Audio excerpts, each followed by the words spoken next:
Get away from me, for I am a sinful man. So many times you have felt this way siguro ba? Sa dihang gitawag ka sa Ginoo, makaduol ka sa iyang presensya, makayon ka, Lord, anong ako man? Anong ako man imong tawagon? Daghan pa kayong tao na mas tato na ako. Daghan pa kayong tao na mas maayo na ako. Daghan pa kayong tao na mas buotan kaysa nako. Kung saan nakita niyo sa ako, nang anong ako man. And right now, I see many people there crying and lifting up their voice. This is the point. The point why we gather is because we want to experience Jesus. So right now, can we just step aside kabaloko na the whole day we have been worshiping, but right now, there are distractions in your mind. There's something going on in your mind. But right now, could we just step that aside? And could we tell Jesus right now, Lord, dili okay ang ako ang life. Lord, dili na ako ni kaya. Kaya kapag ako, no matter how much you try to hide it, when you're in your room, you're alone, there's that emptiness inside of your heart, brokenness inside of your heart. Zacchaeus, he was a rich man.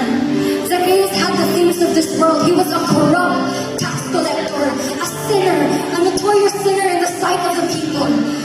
Hugaw na tao. But when he heard that Jesus was coming, what he did was he climbed over a tree. Kaya gusto niya na makitaan siya, gusto niya na makitaan niya si Jesus. So Zacchaeus climbed up that tree.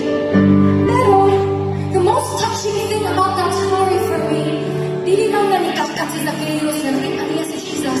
But the Bible says, nakabutang sa Bible, dili na, then Zacchaeus saw Jesus. But the Bible said, then Jesus saw Zacchaeus. So right now, could we just climb over a tree and say, Lord, I just want your presence. Lord, I just want you. My favorite stories in the Bible, Hosea and Gomer. Kaning si Gomer, basta na siya across the tree. Basta kahugaw na babae. Babae na dili angay, babae na dili dapat ubanan. But Hosea, a perfect man, a prophet, he married Gomer. And day after day, Gomer would go and lust after other lovers. Si Gomer mo ato sa lahin-lahin na balay. And every time that Gomer would sin, Hosea would pick up Gomer again. Pero miniyatan mo si Gomer na ako ang naging kakasawa, ako ang naging ka. And when you think about it, loving Gomer is pointless. Hosea, daghan ba kayong babae dito na tarong? Hosea, daghan ba kayong babae dito na mas limpyo? When we think about it, loving Gomer may seem hopeless and useless until we realize that Gomer is me. Gomer is you and I. Always straying away from the presence of God, but God will come to the rescue each time. And I know nakitang tanan din nila ang testimony, amen? Maybe standing there, nagtindog lang ka, pero wala kong kabalo sa iyong ligatinan.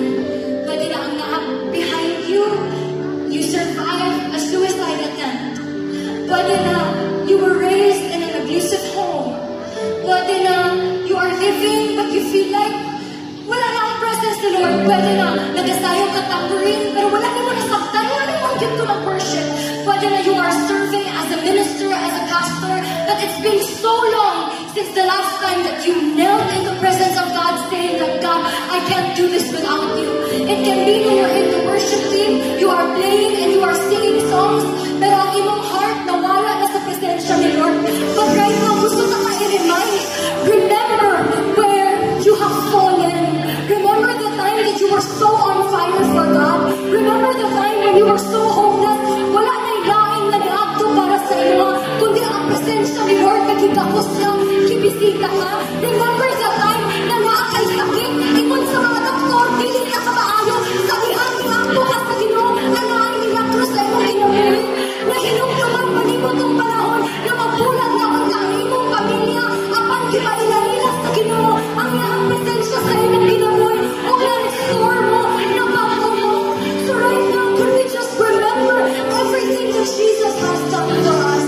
And this is the reason why we march. The reason why we go forward.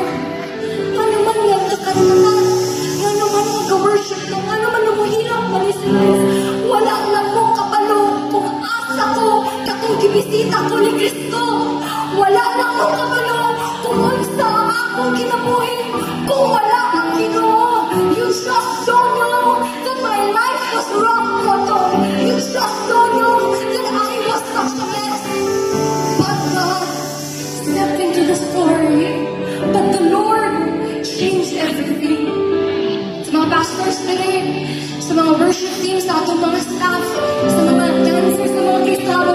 We believe in Jesus and we love Jesus. Amen. But diba na this will be our moment when we will tell the Lord na, Lord, dili na ako ni sayangan pa.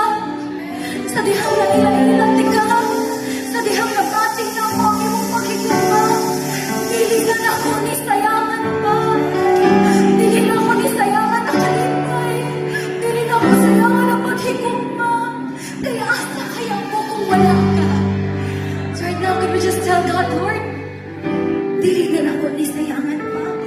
Karon nga anaan ako sa imong kakos. Dili na ako ni sayangan pa. Karon nga nahimo kong pastor, gikan sa isa ka palahubog. Dili na ako ni sayangan pa. Karon nga nahimo na akong worship leader, gikan pa sa katong mga panahon na laway ka mo gawas na kong papa. Dili na ako ni sayangan